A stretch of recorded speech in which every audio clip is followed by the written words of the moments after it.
Cautivados por la palabra, con el padre Manuel Pérez Tendero, desde Daimiel, en la diócesis de Ciudad Real.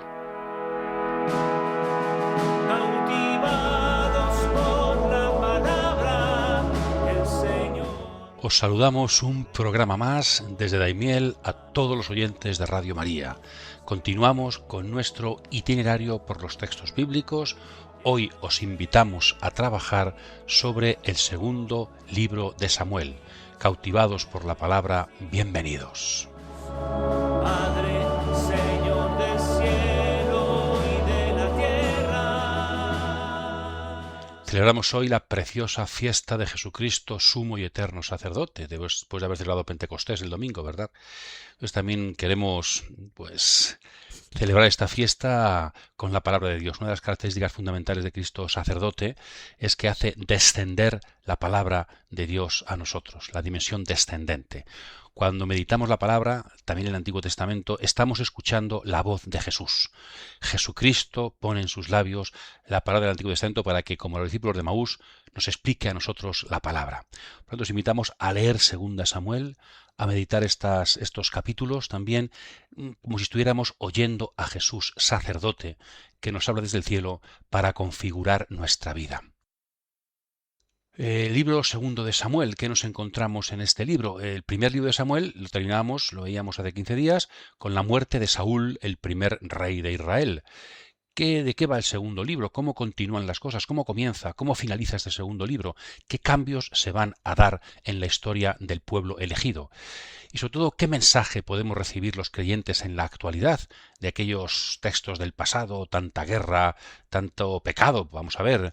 Bueno, pues vamos a dedicar este programa a este importante texto de los profetas anteriores. Además aparecen dos profetas importantes, ¿verdad? Natán y Gad, y la historia de David, también con el nacimiento de Salomón. Tenemos un texto, yo creo, precioso, con algunas reflexiones, con algunos capítulos especialmente importantes y con una actualidad muy grande. Como siempre, dividimos la grabación, el programa, en 10 puntos. Unos dedicaremos mucho más tiempo que a otros que apenas los mencionaremos, porque ya digo, hay cosas que yo creo que son muy importantes. Lo principal que queremos es despertar en vosotros el cariño por el texto, el querer leer los textos bíblicos de primera mano para escuchar ahí, como decimos, a Jesucristo, sacerdote, que nos habla. Primero, podríamos decir una visión de conjunto de este texto, del segundo libro de Samuel. Bueno, depende a qué autor le preguntemos, pero podríamos decir de forma sencilla que es lo siguiente. Tenemos una introducción en el capítulo 1, da un poco las consecuencias de lo que ha pasado al final del libro anterior. David se entera de la muerte de Saúl y Jonatán y las llora.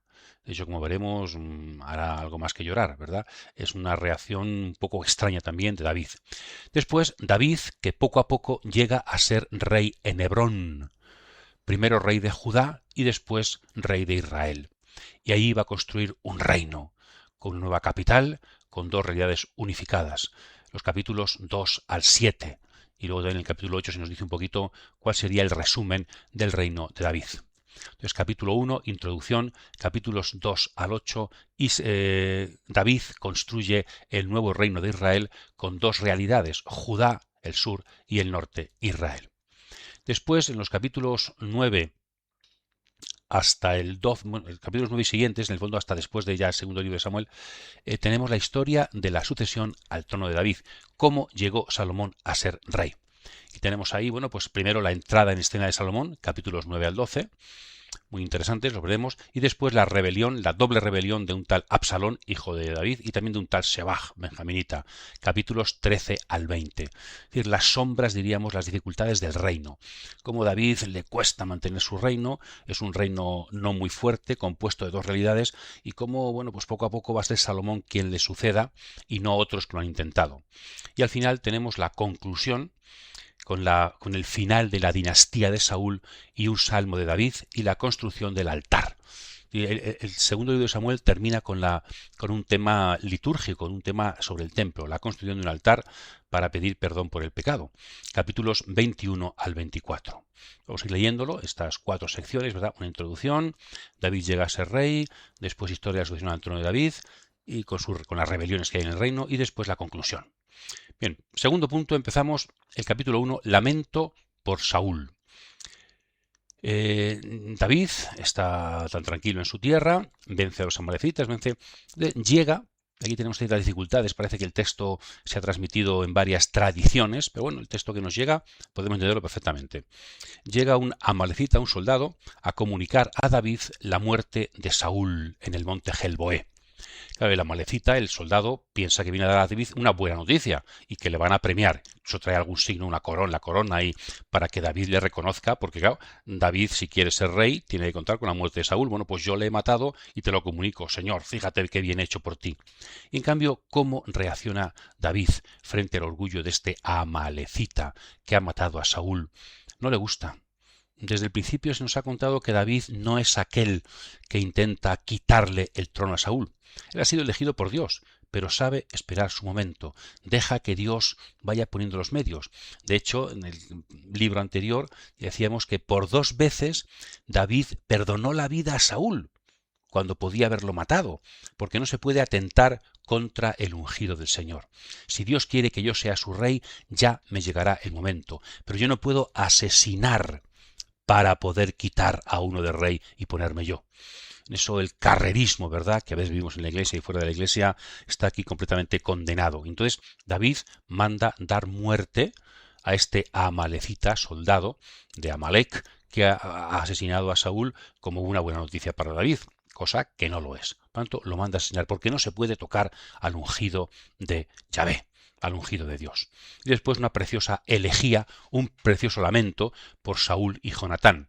No sabemos si lo compuso David, no sabemos si es anterior y se aplica aquí, no sabemos si es posterior, pero la cuestión es que en este momento le pega a David y además David, como sabéis, es el poeta de la historia de Israel. Los salmos se atribuyen a él. Pues también esta preciosa lamentación por Saúl y por su hijo Jonatán. Es una antigua elegía que aquí puesta en boca de David nos hace pensar en su cariño por Jonatán y también su no implicación en la muerte de Saúl.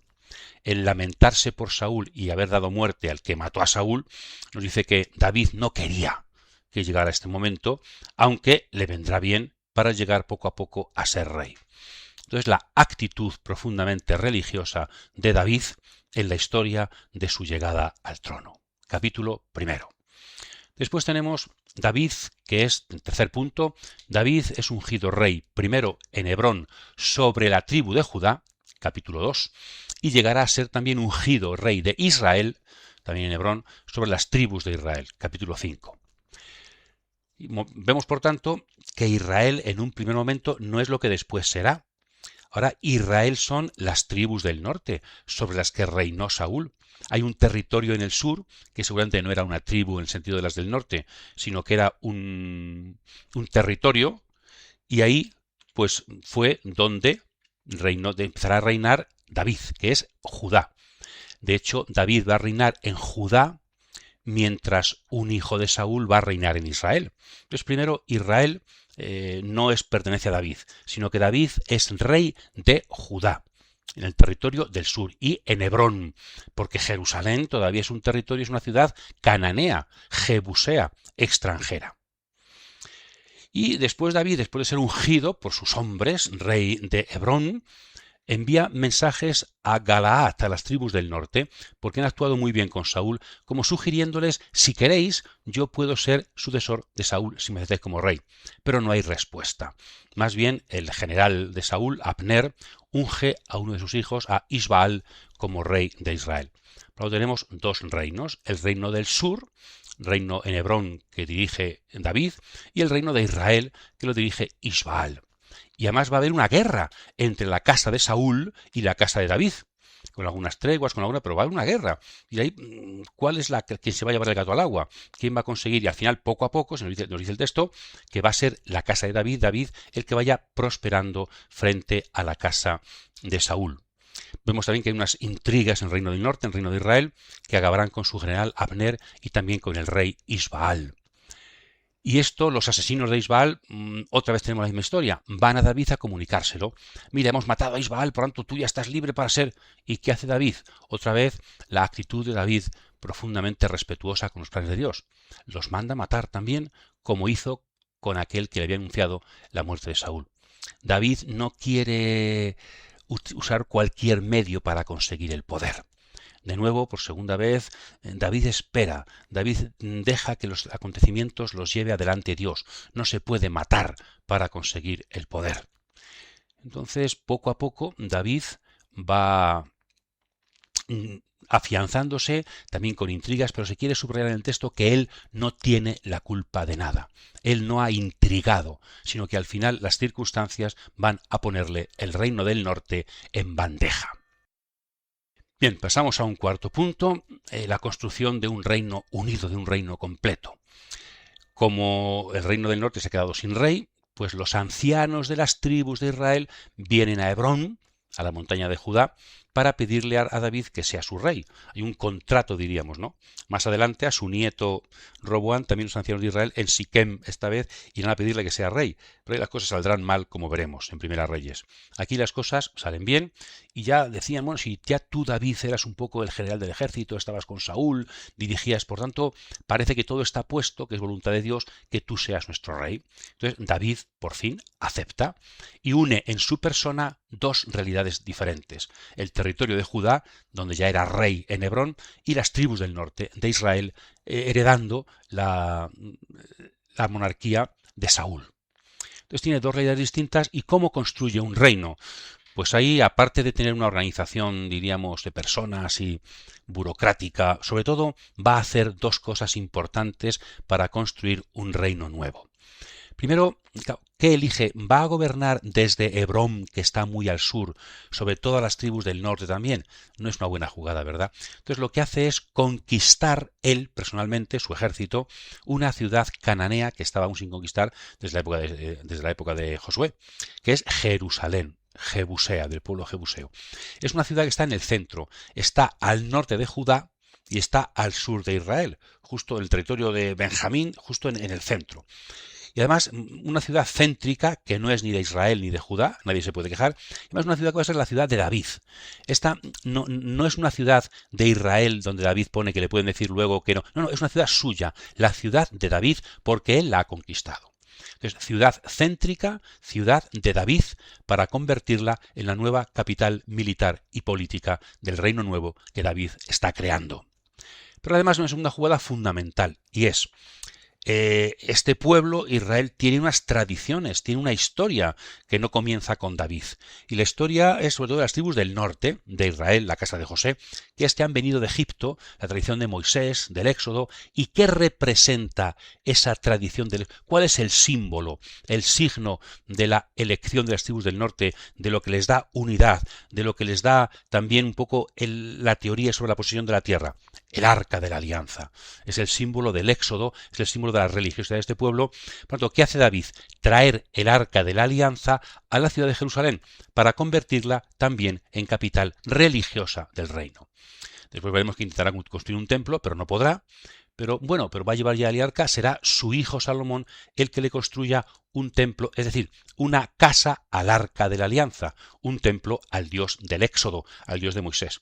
Entonces, David, que es una introducción nueva en la historia de Israel, una monarquía que nunca había existido, una ciudad nueva que nunca había sido bíblica, Jerusalén, pues va a unir esto con la tradición más íntima de Israel, que es Moisés, el arca de la alianza. Entonces ahí David va a construir ideológicamente una nueva realidad. La realidad de un reino que está naciendo en la persona de David, que unifica realidades muy diferentes. Y llega aquí, para culminar todo esto, quinto punto, la profecía de Natán, el profeta Natán, en el capítulo 7 del segundo libro de Samuel, que es uno de los textos, como vamos a ver, más importantes de la Biblia, del Antiguo Testamento. Vamos a leerlo despacio e intentar, sacar algunas conclusiones. Aquí terminaría lo que se llama la historia de la ascensión de David al trono, porque por fin se afianza su trono con la elección de su dinastía. No solamente tú, sino que tus hijos van a gobernar en vez de ti. No como pasó con Saúl, que murió y su dinastía ya apenas un hijo suyo unos años y desapareció. Pero con David la dinastía es elegida por Dios. El texto, muchos piensan, y yo creo que llevan razón, que ese texto tiene que ver con David como Éxodo 19 y 24 tiene que ver con Moisés y con el pueblo. Allí, por medio de Moisés, se da una alianza entre Dios y el pueblo. Yo seré tu Dios, tú serás mi pueblo. Y aquí, por medio de Natán, el profeta, ¿verdad?, se va a dar una alianza entre Dios y David con su dinastía, con su hijo, con el descendiente. Yo seré para él un padre, él será para mí un hijo. Es una fórmula de alianza, como en el Sinaí. Yo seré tu Dios, tú serás mi pueblo. Yo seré su padre, él será mi hijo. Fórmula de mutua pertenencia, fórmula de alianza. Igual que Dios, o sea, en el Antiguo Testamento tenemos muchas alianzas. La alianza principal es la alianza con el pueblo, la alianza del Sinaí, pero ya hubo otra alianza con Abraham. Hay una alianza con el sacerdocio, hay una alianza con la monarquía, aquí la tenemos, la alianza de Dios con la dinastía de David. Dios se compromete a que siempre reine un descendiente de David. En esto tenemos, por tanto, la clara conciencia en el Antiguo Testamento que la dinastía davídica es de elección divina. En algunos textos ya vimos 1 Samuel 16, ¿verdad?, la unción de David, pero también podemos leer algún salmo, como el Salmo 89 o el Salmo 132. Este texto precioso se puede aplicar, según Samuel 7, este de mi hijo, ¿quién es el hijo de David? Se puede aplicar en una triple dimensión, ¿no? Se puede aplicar a Salomón, que será el hijo de David que le construya una casa, que llegará a ser rey y le construirá la casa a David. También se puede aplicar a los futuros reyes. El hijo es una palabra genérica porque se puede aplicar a todos los que se sentarán en el trono descendientes de David. Y también con el tiempo, cuando no hay rey en Jerusalén, se aplica al futuro Mesías. Por tanto, el Nuevo Testamento va a aplicar esta profecía a Jesús de Nazaret. Es un texto profundamente mesiánico, quizá el texto más mesiánico del Antiguo Testamento. Jesús es este hijo de David que Dios le nombra hijo suyo. I will make their darkness bright. Who will bear my light to them? Whom shall I send? Here I am, Lord. Is it I?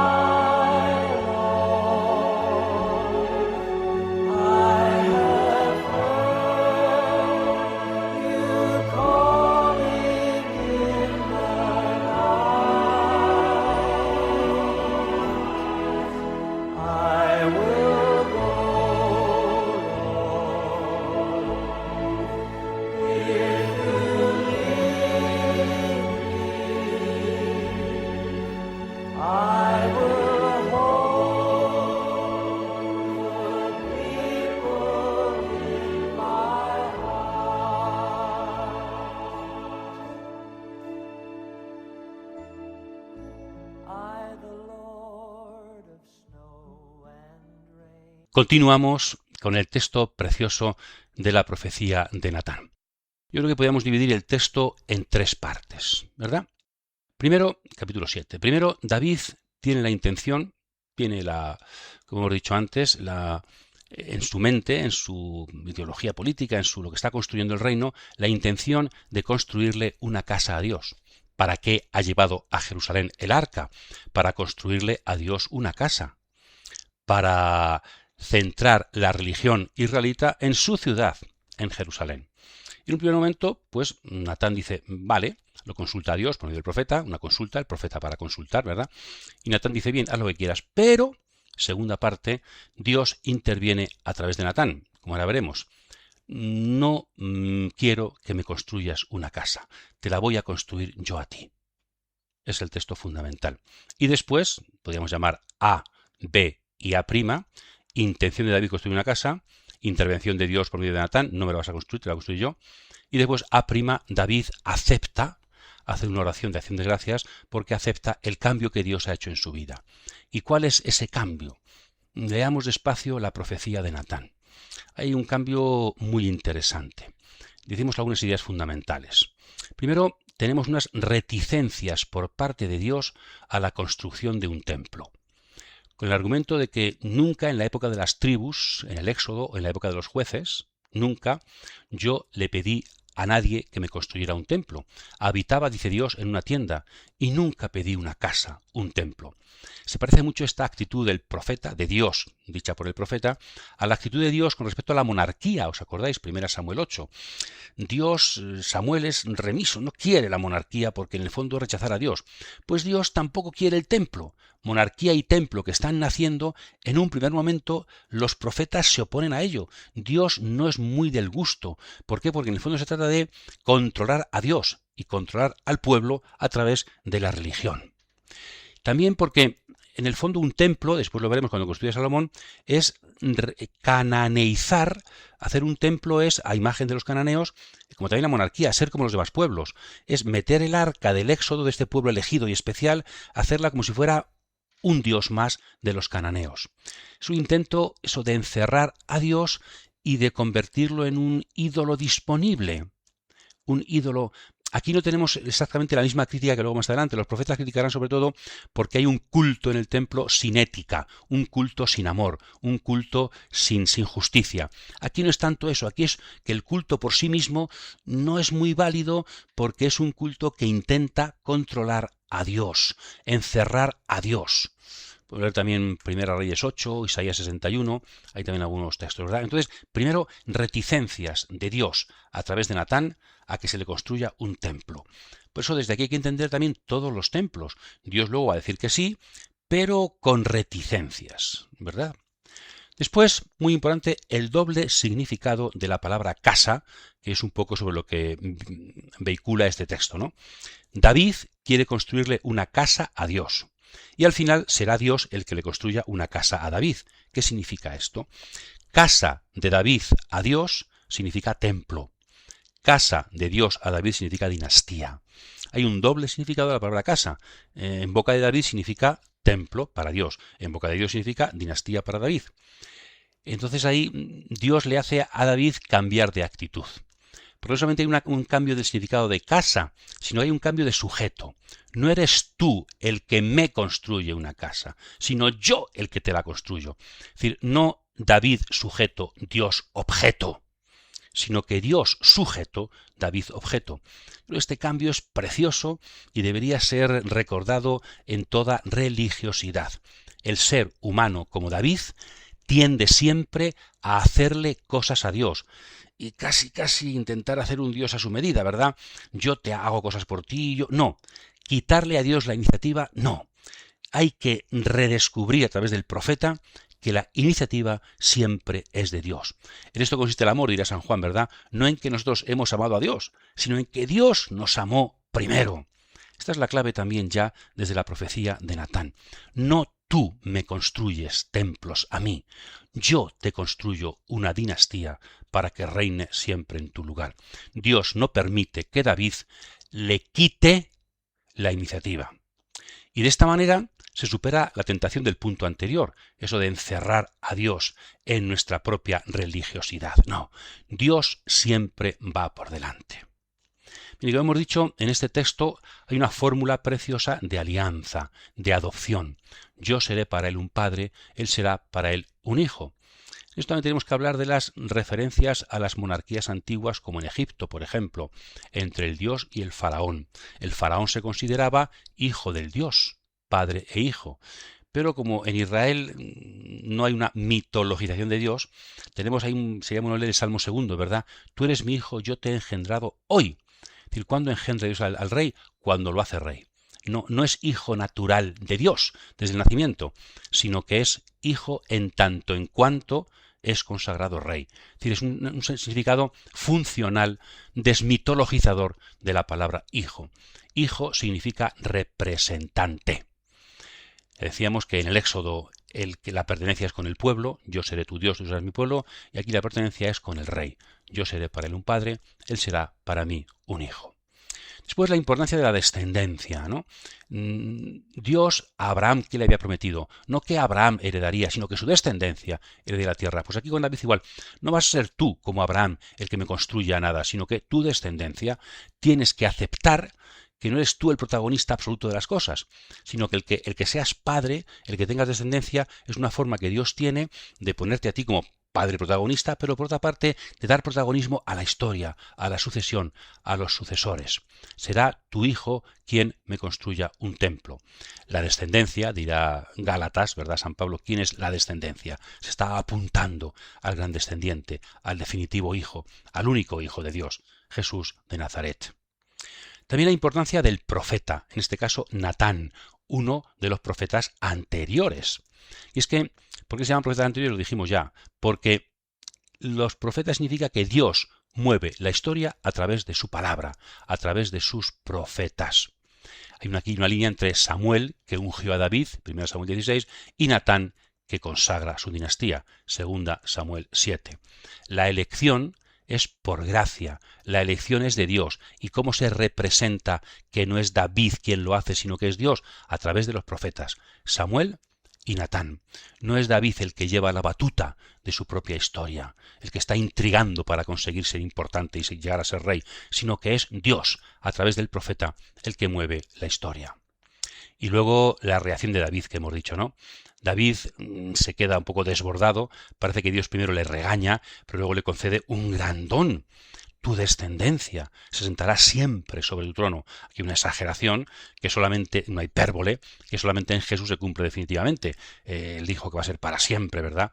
Va a reinar para siempre. Bueno, pues David agradece con una oración, que tiene como 3 partes, ¿verdad? Los versículos 18 al 21, un agradecimiento, perspectiva personal. ¿Quién soy yo para que te fijes en mí y en mi familia? Qué bonito. La humildad, ¿verdad? Cuando Dios nos elige, provoca humildad. Los versículos 22, 23, 24, una perspectiva histórica del pueblo. Israel como pueblo elegido, el Israel del Éxodo. La importancia no ya de mí, sino que esta elección tiene que ver con tu elección sobre el pueblo. La elección de David hay que situarla en la elección de Dios por su pueblo. Las vocaciones en la Iglesia hay que interpretarlas, las elecciones, como parte de esa gran vocación de Dios por su pueblo, la llamada de Dios a todos los pueblos para que sean pueblo suyo. Y por fin, versículos 25 al 29, una petición. Que esto que has hecho, que yo no conocía, que yo me desborda por completo, pues Señor, que sea para siempre, que actúes según tu promesa. Efectivamente, bendice mi casa. Precioso texto, tiene de todo. Reacción de Dios, ¿verdad? En un primer momento desconcertante. Profecía preciosa, que tiene que ver, un texto mesiánico con Jesús de Nazaret, muchísimo tiene que ver, y después la oración profunda de este personaje, David, que siempre nos desborda, porque siempre actúa de una forma muy humana, muy sencilla, muy humilde, muy religiosa, muy de Dios. La profecía de Natán.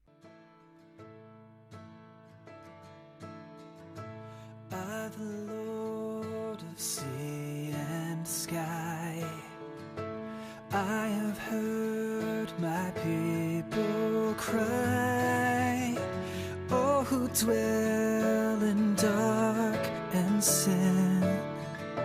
My hand will save. I who made the stars of night, I will make their darkness bright.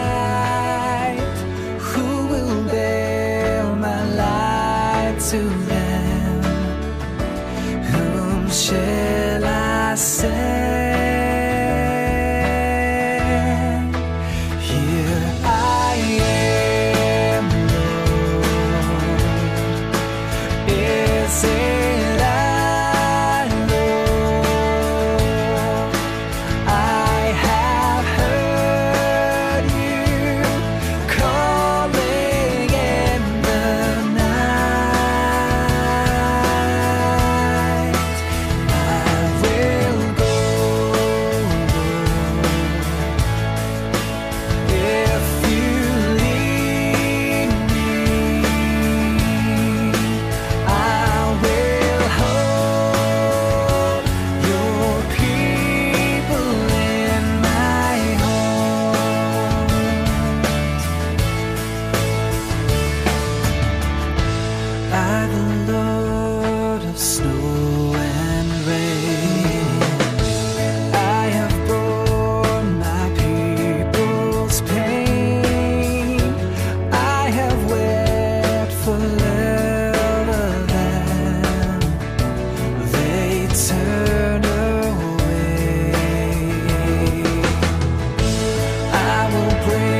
Continuamos con el sexto punto.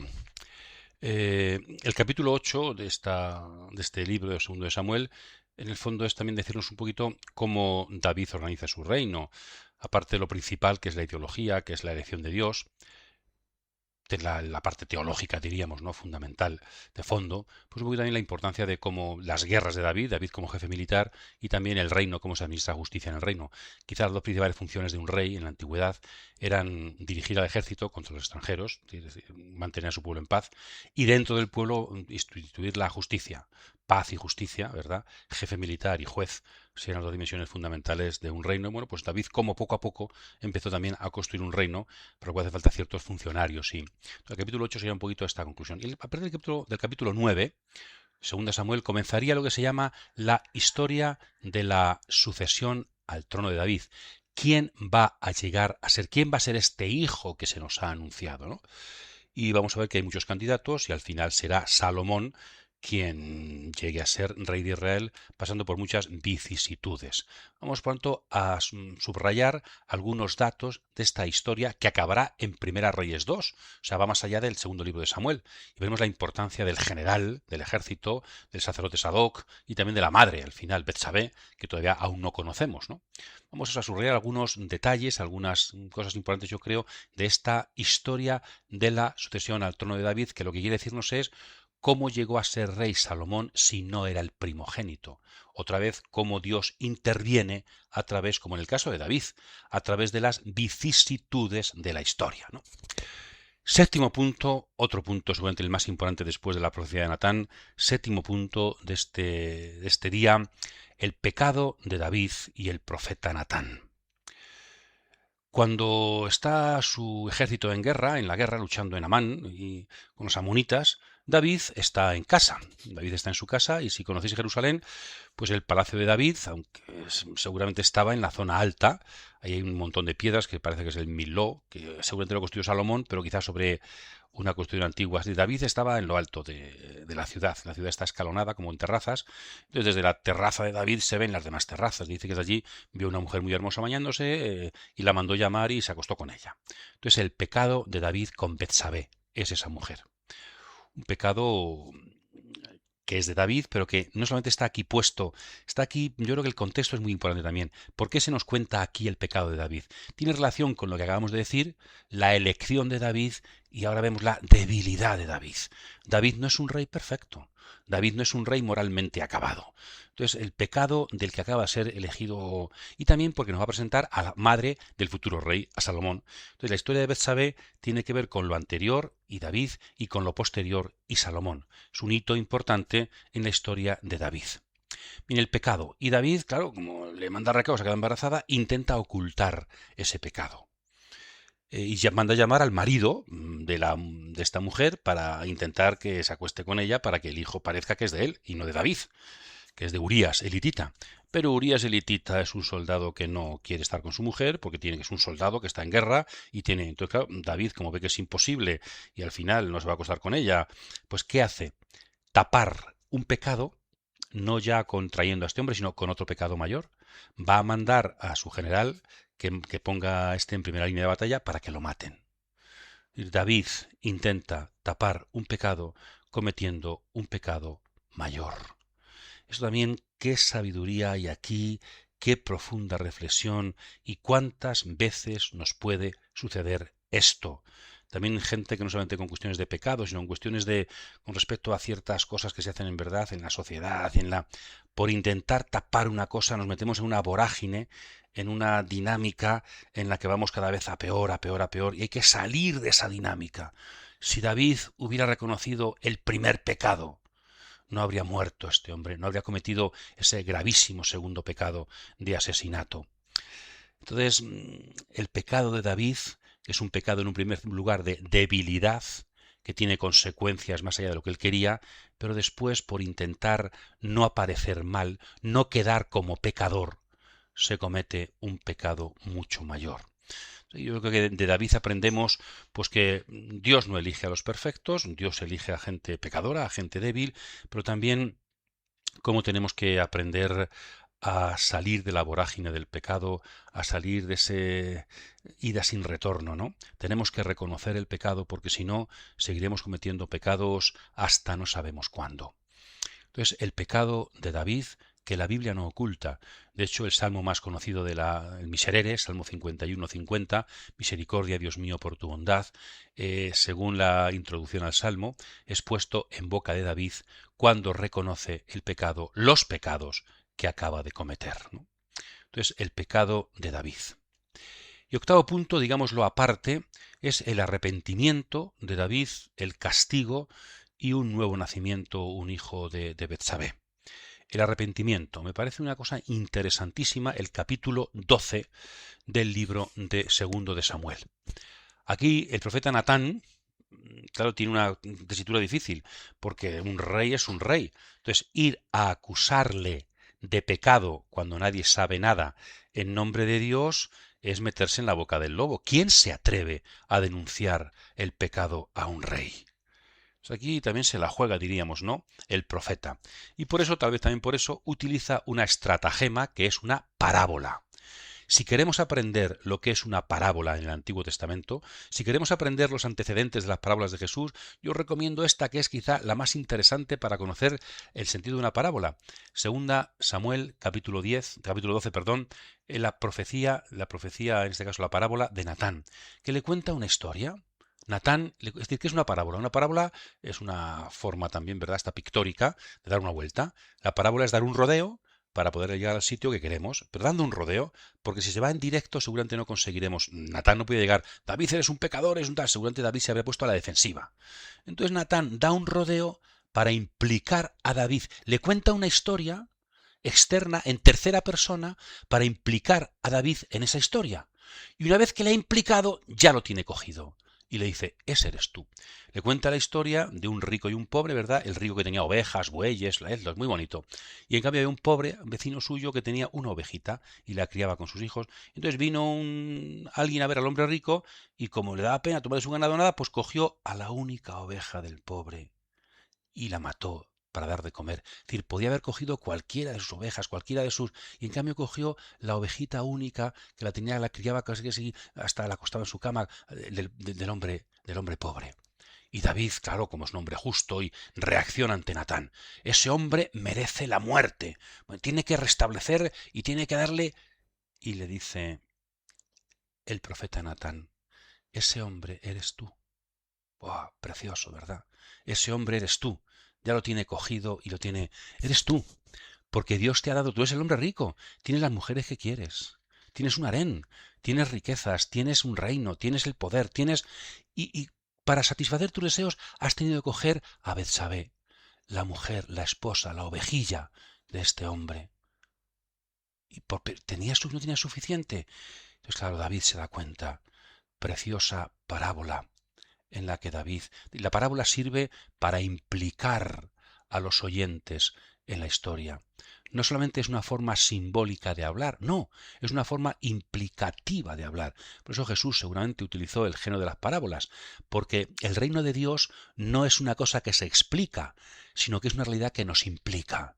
Y la mejor forma no es enseñarlo con conceptos, sino implicarnos con historias, para que veamos que nosotros formamos parte del reino y nuestra aceptación o rechazo forma parte del reino, y por eso en parábolas. Precioso. Esto alguna vez lo hemos utilizado, ¿verdad?, en tiempo de Cuaresma para hacer una reflexión y para un retiro, un sacerdotes, y también para cuando hacemos una confesión, ¿verdad?, parroquial y pues un poco como texto de fondo. El Señor también tiene mucho que ver con el Salmo 50. Es que el 51 hemos dicho que era el reconocimiento de la culpa, miserere, 51-50. El 50-49 es el profeta que le dice al pueblo que le acusa. Muchos sacrificios, mucha ley, pero luego no la cumples. Lo que quiero es que confieses tu pecado. De alguna forma, 2 Samuel 12 sería a David lo que el Salmo 50-49 sería también a nuestra conciencia. Necesitamos que alguien nos ponga el dedo en la llaga. Necesitamos que alguien, en nombre de Dios, nos acuse del pecado. Porque si no, cuando la conciencia la acallamos, cuando necesitamos a alguien exterior que nos diga cómo son las cosas. Bien, y como David se humilla, David se arrepiente, Dios lo perdona. Pero hay una penitencia, hay un castigo. También lo veremos después en el último pecado de David en este libro. Hay un castigo y el castigo va a ser que el hijo va a morir. Entonces David, el hijo que ha concebido en Betsabé, entonces David hace una cosa extraña, una penitencia. No come, no bebe, hace penitencia. Y cuando el niño muere, los cortesanos tienen miedo de decirle nada porque, ¿cómo se va a poner? Si cuando vivía ahora que está muerto, en cambio cuando se lo dicen, bueno, no se lo dicen, sino que está ahí con una cara, esto es que se ha muerto, ¿verdad? Sí, se ha muerto. Bueno, y empieza a vivir normal y corriente. Y no lo entiende, pero ¿cómo haces esto, David? Otra de las enseñanzas de David, ¿verdad? En esa profunda religiosidad. ¿De qué me sirve ya hacer penitencia si el niño ha muerto? He hecho penitencia antes a ver si Dios se compadecía de mí. Pero una vez que el niño ha muerto, yo iré donde él no va a volver donde mí. Entonces, ¿cómo la penitencia se hace, la oración se hace antes de, ¿verdad? Cómo la forma de actuar de David y su religiosidad es sorprendente también en este caso, ¿verdad? La penitencia de David, que es profunda oración para que Dios tenga misericordia. Y después también este pecado de David y la muerte del hijo, se nos dice después que Betsabé, como ya ha sido acogida por David porque su marido ha muerto, pues va a engendrar a un nuevo hijo que será Salomón. Todo el pecado de David tiene como perspectiva también que hay una mujer, que fijaos por qué circunstancias ha llegado a ser reina, pero una mujer que se va a convertir en la madre del rey futuro. Pero también Betsabé, aunque se llama la mujer de Urías, no se le pone nombre, aparece en la genealogía de Jesús. Como a veces la historia de la salvación está formada por personas no ya solamente pecadoras, Betsabé no es pecadora, sino personas que subrayan el pecado de otros, en este caso de David. Como Dios también asume el pecado del hombre para llevar adelante la historia de la salvación. Precioso texto que se puede aplicar a muchas cosas, ¿verdad? Hay una perspectiva histórico-salvífica. Dios cuenta con la debilidad del hombre y también el aspecto personal, ¿verdad? Tenemos que atrevernos a dejarnos corregir para intentar superar siempre el pecado y reconstruir nuestra vida desde Dios. Bien, pasamos ya al punto 9. Después de este texto tenemos las intrigas por la sucesión. Salomón ha nacido, pero aún no es rey, ni muchísimo menos, sino que hay pues muchos pretendientes y también el reino de David, qué difícil es mantenerlo. Tenemos sobre todo dos rebeliones, una que se nos cuenta mucho más ampliamente y otra más levemente. La primera, la principal, la rebelión de Absalón. Absalón es un hijo de David, y por lo tanto podría haber esperado a ser nombrado rey después de morir su padre, pero no hace esto, sino que en propia vida, durante la vida de su padre, se rebela frente al rey David desde Hebrón, desde el sur. ¿Y qué hace David cuando este hijo suyo llama a la rebelión? Aquí otra vez en las actitudes de David que nos llaman la atención y que no son nunca, no entra en guerra con su hijo, sino que al enterarse de que para que su hijo no muera y para que no haya guerra civil entre el pueblo, huye con sus cortesanos de Jerusalén. Deja atrás la ciudad, deja atrás el arca y se va hacia el Monte de los Olivos para irse al desierto. Algunos ven en esta huida de David el reverso de cuando Jesús después vuelve a entrar triunfalmente en Jerusalén por el Monte de los Olivos. Es decir, David que se va, segunda Samuel, David que vuelve, entrada triunfal de Jesucristo en Jerusalén. Estamos otra vez como cuando Saúl, pero ahora aún más. David, que había sido elegido rey, es perseguido por Saúl, por envidias, en contra de la voluntad de Dios. Y cómo David se humilla, a pesar de que lleva razón según Dios. Aquí aún más, porque ya es rey. Y es rey y Dios le ha nombrado rey. Es ungido de Yahvé. Y entonces hay alguien, un hijo suyo de sus entrañas, que está en contra de él y que se rebela y que pone al pueblo en su contra. ¿Y qué hace David? No utiliza su elección, su teología, para cargarse a su hijo y a sus ejércitos, sino que huye. Deja el trono vacío para que haya paz. Bien, ya me devolverá Dios, si quiere, volverá a Jerusalén. Y si no quiere, es como Abraham, ¿verdad? Después de elegido, tiene que sacrificar a su hijo, Isaac.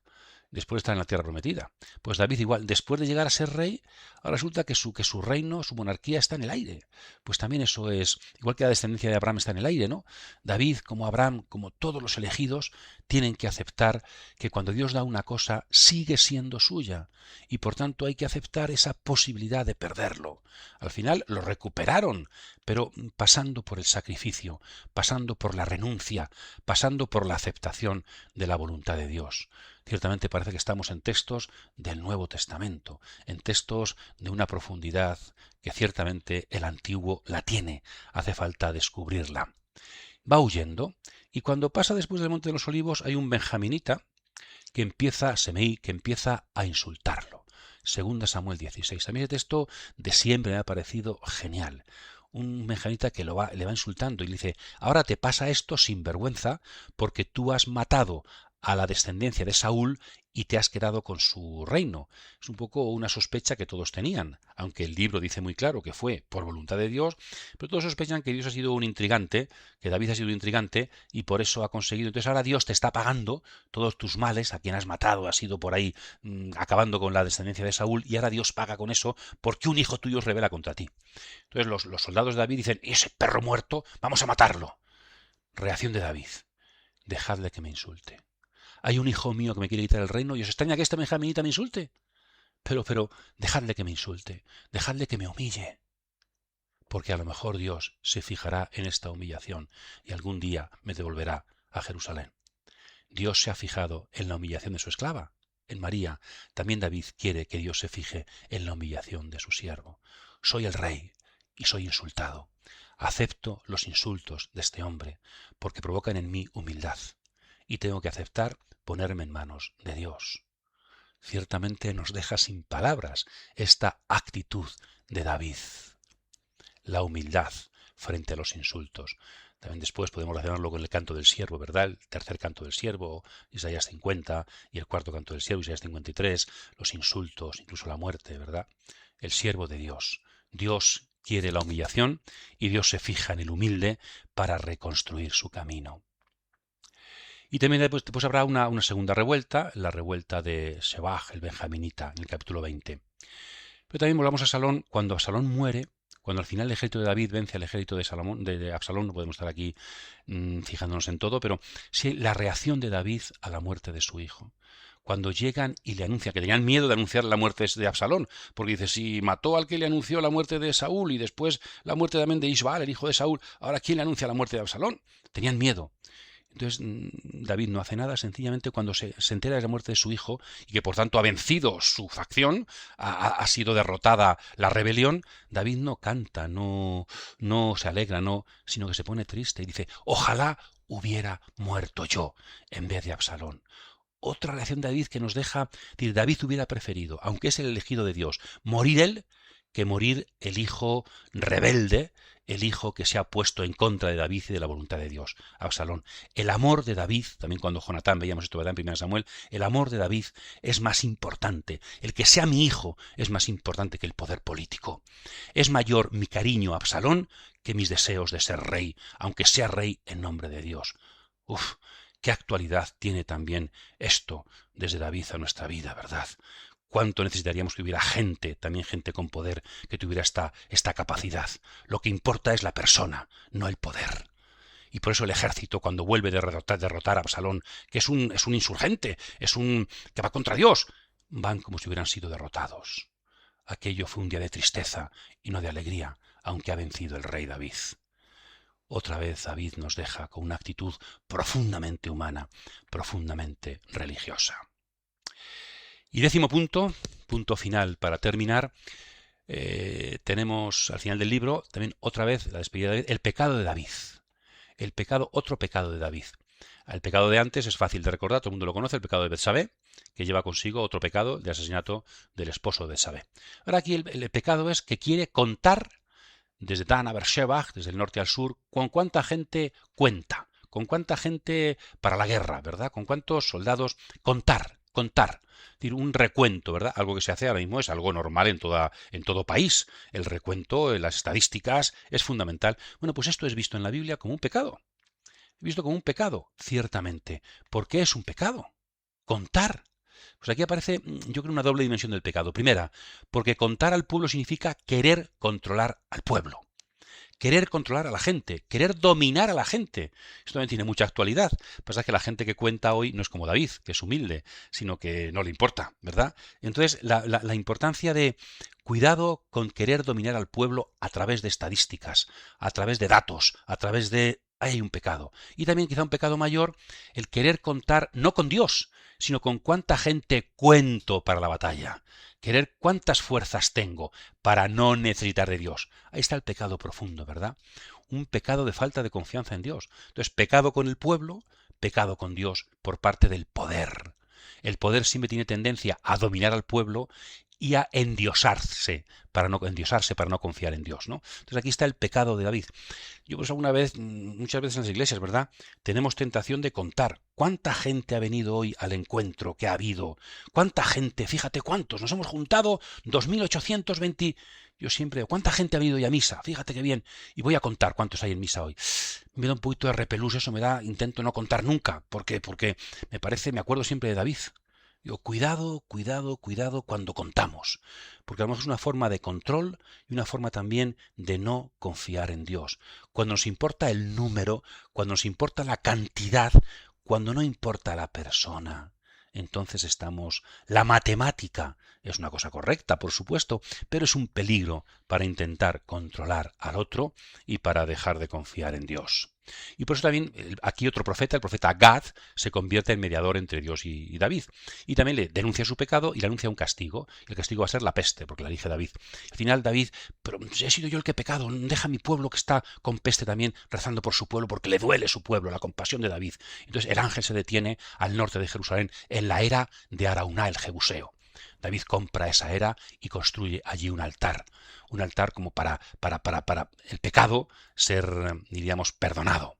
Y ese altar será lo que después se convertirá en ese territorio, en esa era, en el futuro templo de Salomón. Por lo tanto, David de alguna forma está poniendo los cimientos del futuro templo, también para luchar contra el pecado mismo del propio rey. La era de Arauná el Jebuseo y la construcción del altar. Y así termina el segundo libro de Samuel.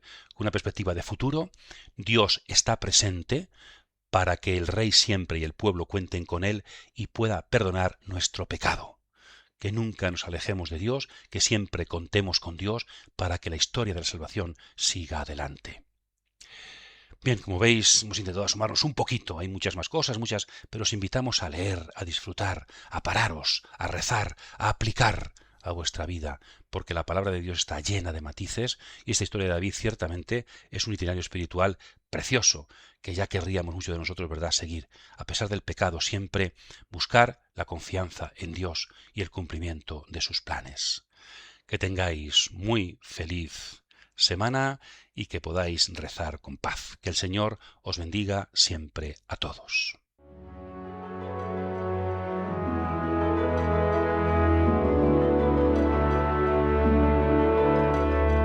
Cautivados por la palabra, con el padre Manuel Pérez Tendero, desde Daimiel, en la diócesis de Ciudad Real.